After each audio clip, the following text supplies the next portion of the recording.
Sa ating aralin, unawain natin at tukuyin ano nga ba ang kahalagahan ng panitikan sa panahon ng kasarinlan.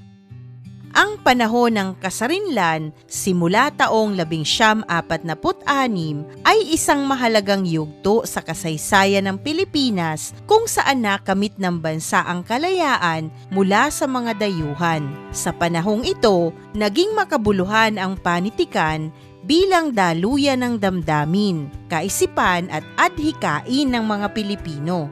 Ito ang naging boses ng bayan upang ipahayag ang kanilang karanasan, lalo na matapos ang digmaan at kolonyalismo. Nagsilbing mahalagang bahagi ng lipunan ang panitikan. Matapos makamit ang kalayaan noong taong 1946, naharap ang bansa sa iba't ibang hamon tulad ng kahirapan, impluwensya ng mga dayuhan at suliraning pampolitika. Sa ganitong kalagayan, naging makapangyarihang kasangkapan ang panitikan upang maipahayag ang tunay na kalagayan ng bansa.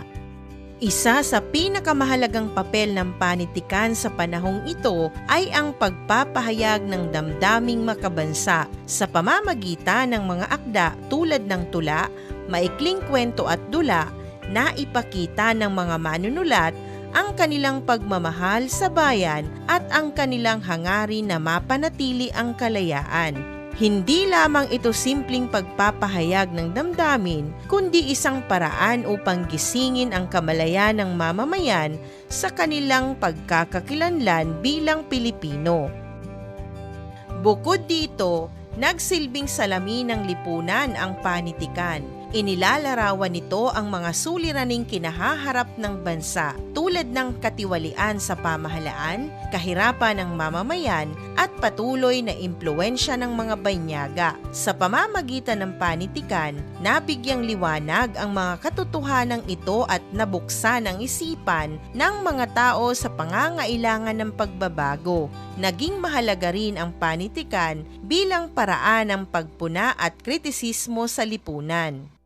Sa halip na gumamit ng dahas, ginamit ng mga manunulat ang kanilang panulat upang ipahayag ang kanilang saloobin laban sa maling sistema. Dahil dito, naging instrumento ang panitikan sa mapayapang pakikibaka para sa katarungan at reforma. Higit pa rito, nakatulong ang panitikan sa pagpapaunlad at pagpapalaganap ng kulturang Pilipino sa paggamit ng wika at paglalarawan ng mga karanasan ng mga Pilipino. Mas napagtibay ang pambansang pagkakakilanlan.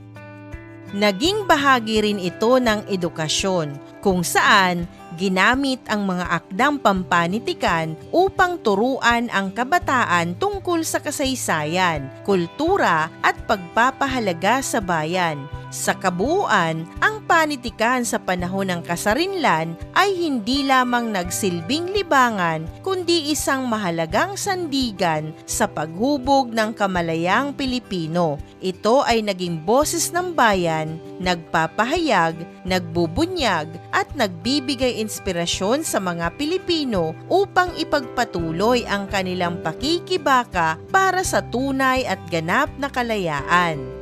Ating nabasa ang teksto kung ano nga ba ang kahalagahan ng panitikan sa panahon ng kasarinlan. Ulitin natin at isa-isahin. Una, bilang daluyan ng damdamin, kaisipan at karanasan ng mga Pilipino. Ikalawa, nagsilbing salamin ng lipunan ang panitikan.